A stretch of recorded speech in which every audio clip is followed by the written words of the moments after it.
Retour du foot de club en approche, occasion parfaite de tenter un prono sur Unibet, 100 € remboursés sur votre premier pari grâce au lien en description, conditions pour jouer en bas de l'écran. Ngolo, C'est comment je suis parti te rejoindre là. c'est vrai. Mais faut rester, hein, faut pas Non, blaguer. frérot, là, c'est On reste à ça, on fait comme ça. juste une question d'une semaine. Là, c'est bon.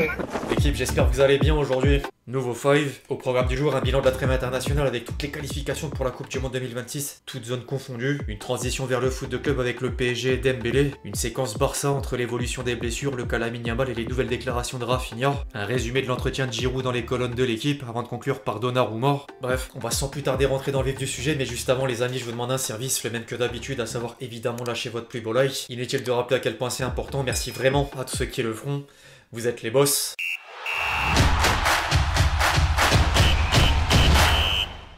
A défaut d'offrir du spectacle, la trêve internationale aura encore livré verdict. Tombeur de la Lettonie et auteur d'une 6ème victoire en 6 matchs sans encaisser le moindre but, l'Angleterre est le premier pays européen qualifié pour la Coupe du Monde 2026. En dehors des hommes de Thomas Tuchel, sinon l'Italie a entériné les chances d'Israël de participer à la compétition, alors que l'Espagne pourrait battre un record d'invincibilité. L'Aurora est sur une série de 29 rencontres officielles sans défaite à 2 longueurs de la Squadra Azzurra. En parlant de record, le Maroc a quant à lui enregistré un 16ème succès consécutif, exploit inédit dans l'histoire des sélections nationales. En parallèle, les zones Afrique et Asie donnent une première conclusion. Le Qatar, l'Arabie Saoudite, l'Afrique du Sud, la Côte d'Ivoire et le Sénégal ont obtenu leur ticket pour le Mondial 2026. Du coup, le Cameroun, la RDC, le Gabon et le Nigeria sont barragistes. Les Super Eagles seront parvenus à faire la surprise grâce à Osimhen, triple buteur aux dépens du Bénin, premier au coup d'envoi du dernier match avant de finir 3ème du groupe C. Le vestiaire sénégalais a d'ailleurs réagi à chaud. Moussa Niakhaté et Pape faisaient un live jusqu'à tomber sur les différents résultats. Scénario inattendu pour le Nigeria. Ils vont aller se bagarrer là-bas, hein. Au rayon des matchs amicaux, 2 salles de ambiance chez les 2 meilleures nations sud-américaines. Le Brésil s'est fait renverser par le Japon tandis que l'Argentine venait dérouler devant Porto Rico en voyant Messi devenir meilleur passeur de l'histoire des sélections nationales.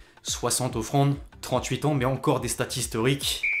En attendant la journée de reprise de la Ligue 1, le PSG est toujours présent au sein de la presse française. Demain, le champion d'Europe va accueillir Strasbourg et récupérer 3 joueurs blessés, Désiré Doué, Kvaratskhelia et Marquinhos. Par contre, Dembélé, Fabian Ruiz et Joao Neves sont encore en soins ou en phase de reprise. Le premier aura d'ailleurs passé une nouvelle semaine au centre de l'attention. Après un passage à Évreux, le Ballon d'Or faisait la une de l'équipe en étant amené sur les conséquences financières de la distinction. Le journal rapporte que l'attaquant parisien a demandé une revalorisation salariale grâce aux arguments des stats individuelles et du leadership dans le vestiaire. Le PSG entend la volonté d'une renégociation de contrat, mais hors de question de faire des folies. Les raisons à la nouvelle politique salariale du club, la baisse drastique des droits TV, la menace du fair play financier et d'autres potentielles prolongations au sein de l'effectif. Une source interne ajoute également que le contrat actuel comporte aucune clause Ballon d'Or synonyme de prime ou d'augmentation de salaire. En parallèle, Dembélé aurait choisi d'être sélectif à propos des collaborations commerciales. Après avoir signé chez Adidas et Zenga, il a entamé des discussions avec une marque de montres, mais refuse d'énormes contrats pour celles dans des domaines particuliers à l'image de l'électroménager. Derrière les contrats, faudra quand même penser au terrain. A l'instar du PSG, plusieurs cadres européens sont en train de subir une hécatombe de blessures. L'un des plus impactés n'est autre que le Barça vers une vague de forfaits pour le Classico du dimanche 26 octobre. En plus de Juan Garcia et Dani Olmo, Lewandowski est annoncé indisponible par les quotidiens catalans en vue du grand rendez-vous. Rafinha devrait reprendre la compétition après Girona comme Ferran Torres. Et Lamine Yamal sera quant à lui absent jusqu'au prochain match de Ligue des Champions sans la certitude d'être de retour avant d'affronter le Real Madrid. Au-delà des blessures, un autre événement fait débat du côté de l'Espagne. Le jour du choc face au PSG, Lamine Yamal est arrivé en retard à l'entraînement du matin. Une faute inadmissible pour Hansi Flick dont la discipline est au centre de tout, peu importe le statut du joueur. Du coup, l'entraîneur allemand avait prévu la sanction standard en faisant débuter la pépite espagnole sur le banc avant l'intervention des dirigeants barcelonais. Informé du choix fort, Laporta a poussé par tous les moyens pour voir Lamine Yamal titulaire jusqu'à obtenir gain de cause. Le traitement de faveur aurait choqué pas mal de monde, d'autant plus qu'il affaiblit l'autorité d'Hansi Flick, déçu par la situation. Au passage, 2 semaines plus tôt, Rafinha était sanctionné pour les mêmes raisons, mais rien n'a permis à l'ancien Rennais de figurer dans le 11 de dernière minute. Au contraire, en parlant de Rafinha, il vient quant à lui d'accorder une interview à ESPN Brésil. L'occasion pour lui de revenir sur le transfert avorté en Arabie Saoudite. Je joue au football depuis l'âge de 15 ans, j'ai connu des bons et des mauvais moments partout où je suis passé, puis est venu un moment où j'ai pensé qu'il était temps de prendre soin de moi et de ma famille. La proposition que nous avons reçue de l'Arabie Saoudite m'a beaucoup touché, elle allait régler ma situation personnelle, celle de mes parents, de mon fils, de beaucoup de gens. Évidemment, nous avons pensé à partir, j'ai pensé que c'était peut-être le moment de partir, mais nous avons discuté avec l'entraîneur, d'abord au téléphone puis au début de la pré-saison, et il a réussi à me convaincre de rester. Et heureusement qu'il m'a convaincu. Rafinha tenait ensuite à répondre aux détracteurs. Beaucoup de gens voulaient que je parte, je peux pas les citer tous. J'ai toujours eu la conscience tranquille par rapport à ce que j'ai pu apporter, je me suis donné à fond. Peut-être qu'il voulait 30 buts par saison, ce qui n'est pas vraiment mon truc. Je suis pas un avant-centre, je suis un joueur qui aide beaucoup par son engagement, son dévouement, son travail. C'est ça Rafinha. Je donnerai toujours le meilleur de moi-même. Comme j'étais pas le joueur qu'ils attendaient, beaucoup voulaient que je quitte le club dès ma première saison, c'était vraiment très palpable. Je sais qui je suis, tout ce que j'ai fait, tout ce que j'ai traversé pour en arriver là. C'est pas l'opinion de ceux qui savent pas la moitié de ce que j'ai vécu qui va me perturber. Au moins c'est assez clair.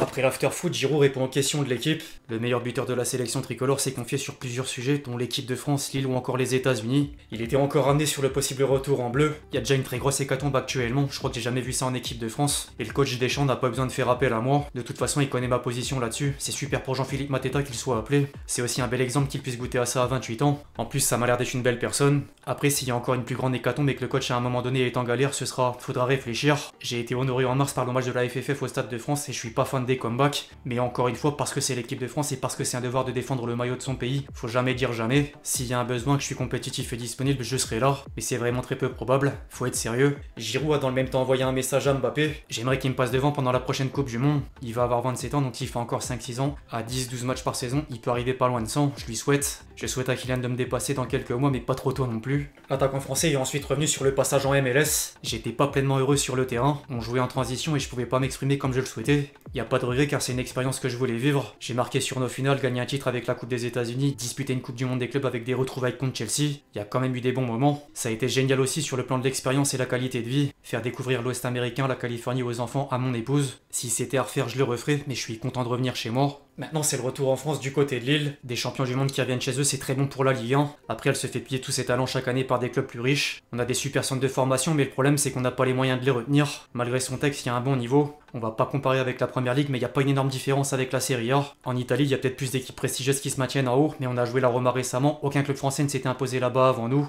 Honnêtement, on a pu les regarder droit dans les yeux alors qu'ils sont premiers de Serie A. En Coupe d'Europe, les équipes françaises se comportent très bien et montrent qu'elles ont le niveau. Au niveau national, il a également retenu le match sur la pelouse de Bollaert.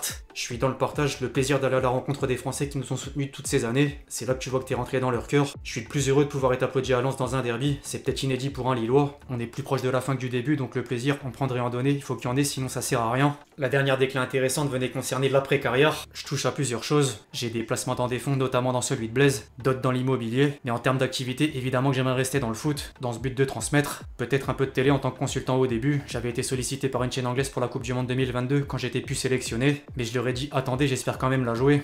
Là, des médias français m'ont sollicité pour 2026. Affaire à suivre.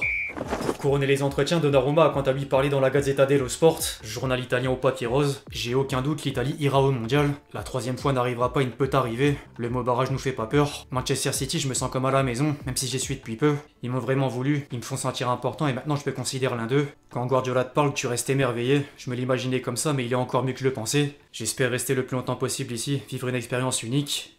Enfin bref, l'équipe c'est tout pour le five du jour, j'espère vraiment qu'il vous a plu, je compte sur vous si c'est le cas pour lâcher votre plus beau like, comme d'habitude. N'hésitez pas à réagir dans les commentaires sur tous les sujets qu'on a pu traiter aujourd'hui, puis d'ici là on se retrouve très vite sur la chaîne pour de nouvelles vidéos, c'était Lexty. Ciao ciao.